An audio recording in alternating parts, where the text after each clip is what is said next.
अगर हमें शांति चाहिए तो हम मंत्र, शिव जी का मंत्र कर सकते हैं। ओम नमः शिवाय पंचाक्षर मंत्र कहा गया है।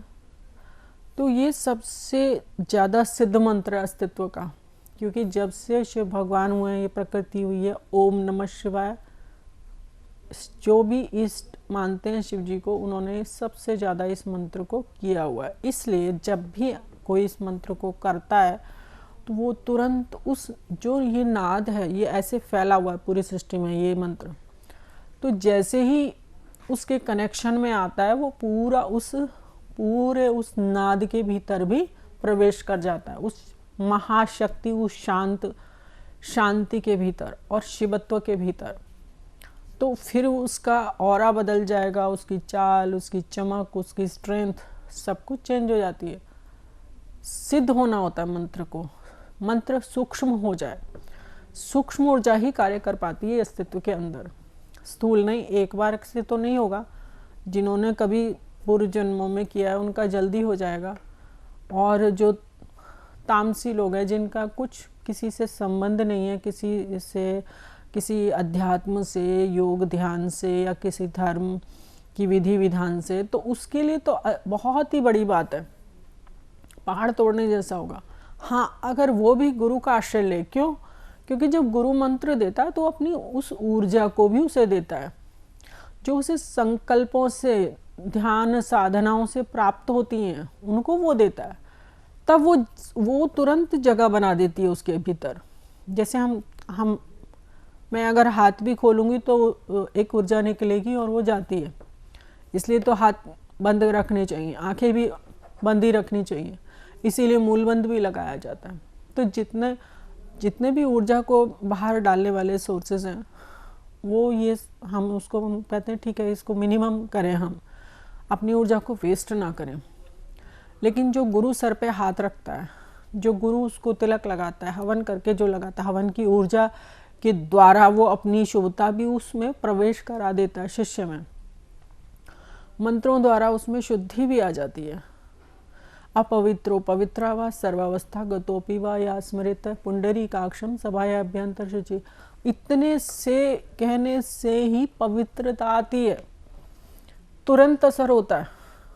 ब्रह्म सूक्ष्म ऊर्जा है ना, उस परमात्मा पुंडरीकाक्ष यानी परमात्मा को हमने जैसे ही याद किया, उनके नाम रूप ध्यान के साथ ध्यान किया, तो वो ऊर्जा हमारे भीतर आती है और हमें शुचिता का एहसास होता है कि हमने अंतर्बाहर स्नान कर लिया एक बहुत ही पवित्र जल, गंगा जल में। तो जब इतना असर होता है तो हम अपने जीवन को सुखी रखने के लिए हम बहुत सारी चीज़ों का सहारा ले सकते हैं सहज रूप से। बहुत से लोग बेचारे डर के मारे नहीं कर पाते कि अरे मेरा दोस्त क्या कहेगा, अरे मेरे तो सर्कल ऐसा है, ये लोग क्या कहेंगे। तो बहुत ऑकवर्ड पोजीशन हो जाती है, वो बेचारे समझा भी नहीं सकते, कुछ उनको इतना पता भी नहीं है। तो पहली बात तो ये कि जो कुछ कर रहा है उसे करने दो ना, तुम्हारा क्या जा रहा है यार, उसको चढ़ाओगे क्यों, तुम्हें क्या मिलेगा, नुकसान ही होगा। क्योंकि अगर कोई ऊंचा उठता है ना, उसके साथ आसपास वाले तो सतह ही उठ जाते हैं। जो एक ज्योतित गुरु होता है ना, उसके आसपास मेरे तो सब नौकरों की चमक बदल जाती है बहुत जल्दी, बहुत ज़्यादा, और बिल्कुल चेंज हो जाते हैं। तो ये सत्य है बिल्कुल 100% कि किसी को जो भी विधान, कोई कर्मकांड करता है, कर्मकांड तुमने कभी किया हो तो तुम्हें मालूम पड़ेगा कि उसका क्या मतलब है। कर्मकांड, हर चीज़, पहली बात तो समझने वाली बात ये होती है, जो मूर्ति पूजा है, जो कर्मकांड है, ये स्थूल है, लेकिन देखने में स्थूल है। हम इसको जब करते हैं तो ये सूक्ष्म हो जाते हैं, एज इट इज़ नहीं होता। मूर्ति रूप में हमें उस सूक्ष्म रूप में परमात्मा दिखने लगता है। परमात्मा का हम उसमें आह्वान भी कर लेते हैं ना, एक जो कनेक्शन बनता है भक्त का, ध्यानी का, योगी का, उसमें वो प्रवेश होती है उनकी ऊर्जा, या हमारे अंदर सीधे होती है, दोनों बातें हैं। तो कर्मकांड का भी यही है, कर्मकांड का इफेक्ट हमारे ऊपर जिस तरह से पड़ता है वो अद्भुत चीज़ है।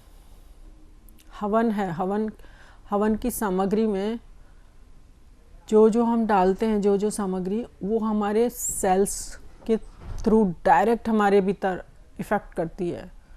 अगर हमने शतावर डाला है, अगर हमने चिरायता डाला है उसमें, अगर इस तरह की बहुत सी औषधियाँ, कपूर अपने आप में औषधि है, और आम के पत्ते और घी, शुद्ध घी, तो जो रोगों के लिए हम जो दवाइयाँ देते हैं वो हम उसके मुंह के द्वारा देते हैं, ओरल जो हम कहते हैं ना, ओरल मेडिसिन, अगर हम उसको यज्ञ के द्वारा देते हैं तो वो बहुत ज़्यादा असर करती है।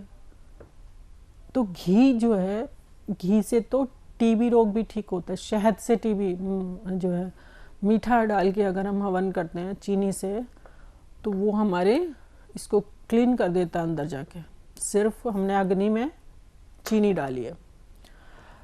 तो मैं सिर्फ ये कहने की कोशिश कर रही हूँ कि सभी साधनाओं में कुछ ना कुछ ऐसी गूढ़ रहस्य छिपे हुए हैं जो कि आम इंसान को शायद नहीं पता है, वो, और उसने जानने की कोशिश की नहीं तो पता चलते नहीं। लेकिन अगर तुम किसी को रोकते हो चढ़ा के या उस तरह से नीचा दिखा के, तो ये अपराध है। तुम कर रहे हो या नहीं कर रहे हो वो अलग बात है, लेकिन तुम किसी को रोक रहे हो, ये बहुत गलत बात है। इसी तरह से हमें अगर कोई और, बहुत सारे हम मंत्रों की बात करते हैं, मंत्र पे ही अगर मंत्र के द्वारा हम जीवन को ऊपर उठाना चाहें, हर तरह से, हर चीज़ के लिए मंत्र है। सर दर्द के लिए भी मंत्र है, शांति के लिए, क्रोध ना आए उसके लिए भी मंत्र है। सिर्फ क्षीम शीम क्षीम शीम ऊर्जा दो उसको। अगर हमने ये मंत्र अपने आप सिद्ध कर लिया 700 बार बोल के, और उसके बाद किसी को भी बोलो 7 बार, उसका गुस्सा शांत हो जाएगा। बहुत क्रोधी जो लोग हैं, हर वक्त क्लेश मचाए रखते हैं पूरे घर में, और न जीते न जीने देते, तो एक बात बोलनी है तो तूफान की तरह बोलेंगे, और पूरी घर की शांत ऊर्जा ना वो पूरा डिस्ट्रैक्ट कर देते हैं। तो इसके लिए ज़रूरी है कि ऐसे मंत्रों का हम इस्तेमाल करें। बुखार के लिए मंत्र हैं, धन दौलत के लिए मंत्र हैं, और प्रेम बढ़ाने के लिए मंत्र हैं, संतान उत्पत्ति के मंत्र हैं, हर चीज़ के मंत्र हैं। धीरे धीरे देती रहूँगी मैं। और ग्रहों के मंत्र हैं, तो ग्रहों के भी मंत्र हमें वही चीज़ें देते हैं। चंद्रमा, सोम का जैसे अगर हम कहें सोमवार से शुरू करते हैं तो ओम क्षाम क्षीम सोम स चंद्रमसे नमः, तो इससे भी शांति, चंद्रमा से हमारा कनेक्शन बढ़ता है। चंद्रमा तो अमृत, बिल्कुल अमृत देते हैं। सुधा गात्र कहा गया, सुधा अमृत स्वरूप है चंद्रमा। मंगल के मंत्र हैं, मंगल की शुभता के लिए। मंगल की शुभता के लिए अब सिर्फ हनुमान जी मंगल को ही जन्मे हैं। दोनों बातें हैं, एक तो शिव जी के पुत्र जो मंगल रूप हैं, अंगारक कहते हैं जिनको, और ये भी शिव स्वरूप में हनुमान जी, ये दोनों ऊर्जाएं ही मंगल को शांत करती हैं। तो ओम ह्रीम हनुमते रामदूताय नमः या भ्राम ह्रीम रोम सब हुमाय नमः, दोनों मंत्र बहुत मंगल के शुभ प्रभाव को बढ़ा देते हैं और प्रेम को बढ़ा देते हैं। हनुमान जी की कितनी क्यूट ऊर्जा है, कितनी बहुत ही शुभ ऊर्जा और विराट ऊर्जा है, वो शुभता इतनी घनी है। तो हम इन सब का इस्तेमाल कर सकते हैं। बुध का, जो लोग गणित में कुछ करना चाहते हैं, वो गणित, एक तो बिल्कुल जिनको गणित सीखना है और नहीं सीख पा रहे हैं, वो ब्राह्म ब्रीम ब्रोम स बुधाय नमः अगर कहते हैं तो उसका बहुत असर पड़ता है। और जिनका अच्छा है वो भी और अच्छा कर सकते हैं। और साथ में श्री गणेश जी बुधवार को पैदा हुए हैं, वो भी बुद्धि के देवता भी माने गए। तो बुध का सीधा संबंध बुधवार से है और बुध देव से है। तो ये हम बिल्कुल कर सकते हैं। हरा रंग का इस्तेमाल कर सकते हैं बुध को अच्छा करने के लिए। तो ये सब मंत्र हमको बहुत सारी ऐसी चीज़ें देंगे जो हमारे आसपास जो ठीक नहीं हो रहा है, गलत हो रहा है चीज़ें, एनर्जी कम है, समझ कम है, ज्ञान कम है, पवित्रता कम है, परिवार में कुछ और क्लेश हैं, धन नहीं टिक रहा है, या फिर शांति नहीं मन में, तो सबके लिए हम कुछ ना कुछ ग्राम ग्रीम ग्रम स गुरुवे नमः, इसके बाद गुरु मंत्र आ जाता है। पीले का इस्तेमाल करिए, मानसिक रोगों को भी ठीक करेगा। और भगवान गुरु के द्वारा सिर्फ केसर का तिलक या चंदन का तिलक मात्र लगाने से, हल्दी का ही लगा लो तो जो है गुरु पीले का ही, दरअसल तो पीले रंग की बड़ी महत्ता है हमारे न्यूरॉन्स के लिए। तो जब हम उसको इस्तेमाल शुरू कर देंगे, पीला ही सोचेंगे, पीला देखेंगे, तो अपने आप वो रंग हमारे अंदर पूर्णता देगा। और साथ में जो इसका मंत्र है वो और ज़्यादा इसकी शक्ति बढ़ा देगा। राम ग्रीम ग्रोम स गुरुवे नमः, वो गुरुदेव।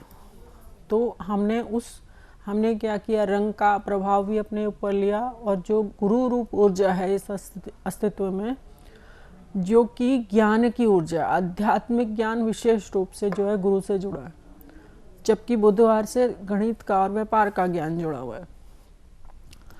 तो बाकी ज्ञान जितने भी हैं वो गुरु की कृपा से हमें मिलते हैं। फिर शुक्रवार का है ओम द्राम द्रीम दोम स शुक्राय नमः। तो शुक्र देव का भी सफ़ेद रंग है और सफ़ेद रंग का इस्तेमाल करें तो जो प्रेम की ऊर्जा है, शुक्र से संबंधित कितनी शुभ चीज़ें हैं वो सब बढ़ जाती है। खीर खाएं, बनाएं, बांटें, जो इनका बहुत प्रभाव है। शनिदेव का तो है ही है। काला रंग, लोग सोचते हैं काला रंग नहीं पहनना चाहिए। काला रंग तो पहनना चाहिए भाई। काले रंग क्या करता है, एनर्जी को ऑब्जॉर्व करता है, जो भी आसपास ऊर्जा है। हाँ, जहाँ नेगेटिव ऊर्जा है वहाँ मत पहनिए, जहाँ पॉजिटिव ऊर्जा है वहाँ पहनिए। क्यों नहीं पहने भाई? तो ये स्ट्रेंथन देता है। वीकनेस अगर किसी को है तो वो काले वस्त्र पहनेगा तो अच्छा रहेगा, काली ऊर्जा बढ़ेगी। आयरन की कमी भी इससे संबंधित है। और साथ में तो लोहे के बर्तनों में खाना खाना चाहिए, तो वो भी शनि के लिए अच्छा रहेगा। तुम्हारे अंदर उसके शनि के शुभ प्रभाव आएंगे। तो ओम प्राम प्रीम प्रोम स शनिश्चराय नमः, और साथ में शम शनिश्चराय नमः का हम जाप कर सकते हैं। फिर हमारे सूर्यदेव आ गए। ओम ह्राम ह्रीम रोम स सूर्याय नमः, सूर्यदेव का मंत्र है। तो हमें ये चीज़ें ध्यान रखनी चाहिए। बहुत कुछ है मंत्र के अंदर, बड़े मंत्र जितने भी स्तुतियाँ हैं वो सब मंत्र ही हैं एक तरह से। और गायत्री है, गायत्री देवता की भी गायत्री सब लोगों को पता ही होगा। एक तो हमारी ओम भूर्भुवः स्वः तत्सवितुर्वरेण्यं भर्गो देवस्य धीमहि धियो न प्रचोदयात्, ये तो है ही है। इसको भी हमें करने से भू भुव स्व तीनों लोग, यानी क्या, मेरे भीतर भी तीनों लोग। स्व मैं हूँ, भूमि भू है, भू ओम भू, भुवा भुवलोक वो है ऊपर अंतरिक्ष लोक, स्व मैं। तो इन तीनों का कनेक्शन ही हो जाता है। जैसे हम ओम भूर्भुवः स्व बोलते हैं, तत्सवितुर, वो तत् माने वो, सवितुर माने सविता, प्रसविता इति सविता, जो प्रसव करता है, जिसके द्वारा हम उत्पन्न हुए हैं, वो है परमेश्वर सविता। तो तत्सवितुर्वरेण्यं भर्गो देवस्य धीमहि धियो यो नः प्रचोदयात्। ओम भूः भुवः स्वः तत्सवितुर्वरेण्यम, उसका हम वर्ण करें, भर्गो देवस्य धीमहि, वो भर्ग है। भर्ग ऋषि का भी नाम हम उसमें ले सकते हैं, या एक परमात्मा है। भर्गो देवस्य धीमहि, हम धारण करें देव, उस देवता स्वरूप। देवस्य धीमहि, भर्गो देवस्य धीमहि धियो यो न प्रचोदयात्, हम अपनी इंद्रियों में धारण करें और उसकी प्रचोदना करें, मतलब धारण ही करें, एक तरह से वही है। हम उसमें समा जाएं, वो हम में समा जाए, हम उसमें समा जाएं। लेकिन हर देवता की गायत्री है। ओम ओम नमामि, अच्छा हाँ, ये कितना सुंदर है। नमामि शमीशान निर्वाण रूपम विभुम व्यापकम ब्रह्म वेद स्वरूपम। हम नमन करते हैं उस ईशान को। ईशान माने पूरब और उत्तर के बीच में जो दिशा है वो ईशान है। वहाँ पे कौन स्थित है? भगवान शिव, इसलिए उनका एक नाम ईशान है। नमामि शमीशान निर्वाण रूपम। अब उनका रूप, ये मंत्र कितना सुंदर है। ये स्तुति का पहली लाइन है, नमामि शमीशन निर्वाण रूपम। वो निर्वाण का रूप पे क्या होगा यार, कितना दिव्य, सच्चिदानंद से भी ज़्यादा सूक्ष्म और सुंदर और सुखद। तो जब हम इसको बोलेंगे निर्वाण रूपम विभुम, परम सत्तावान शक्तिशाली, सर्वेश्वर विभुम, विश्वनाथम विश्वनाथ विभुम विश्वनाथम, नमामि शमीशान निर्वाण रूपम विभुम, व्यापकम व्यापक, हर चीज़ में, हर समस्त लोकों में वही व्याप्त है, यहाँ वहाँ हर चीज़ में, हर, चाहे वो सूक्ष्म है स्थूल है, आकाश में भी वही, अग्नि में भी वही, पृथ्वी में भी वही, वस्तु में, जड़ में, चेतन में, सब में वही है। विभुम व्यापकम ब्रह्म वेद स्वरूपम, ब्रह्म और वेद के स्वरूप है वही। तो हमें जो भी मंत्र हैं, स्तुतियां हैं, इनको करते रहना चाहिए, इनसे बड़े लाभ होते हैं। अब भी मैं बताऊंगी कुछ एक्यूप्रेशर पॉइंट्स। तो जो हमारी स्पाइनल कॉर्ड होती है वो यहाँ ये क्योंकि दोनों पद्धतियाँ हैं, एक्यूप्रेशर और दूसरी येन की जो अन्य चीज़ें हैं, तो उसके थोड़ा थोड़ा फ़र्क होता है सब में। तो हम दोनों तरह से कर सकते हैं। जब पैरों में दर्द होता है तो हम ये बीच वाली 2 उंगलियों को प्रेशर देते हैं पीछे की तरफ से। तो इससे हमारे गठिया रोग, मैंने गठिया रोगों के अभी रिसेंटली मैं बहुत लेडीज़ से मिली हूँ और उनको गठिया रोग था, इसीलिए मैं इस पे थोड़ा भी शुरुआत में जोड़ दे रही हूँ। बाकी तो सब हम बाद में बातें करेंगे। तो स्पाइनल कॉर्ड यहाँ भी है, स्पाइन से तो सारे रोग जुड़े हैं और गठिया भी जुड़ा है, और साथ में ये जो है हमारे ये 2 बीच की उंगलियां भी हैं। इसके अलावा मानसिक रूप से परेशानियां जिनको हैं, जो कि मैंने कल ही बात की थी थोड़ी सी, तो उसके लिए जो है गुरु पर्वत, इसको मनस को, और साथ में हमें ये यहाँ पे पूरा ये दबाना है क्षेत्र। तो एक तो अंगूठे को हम हेड मानते हैं, तो हेड से संबंधित जितनी भी चीज़ें हैं वो हमको यहाँ पे, सर दर्द है, माइग्रेन है, कोई भी पेन है, तो हमें अंगूठे को दबाना है।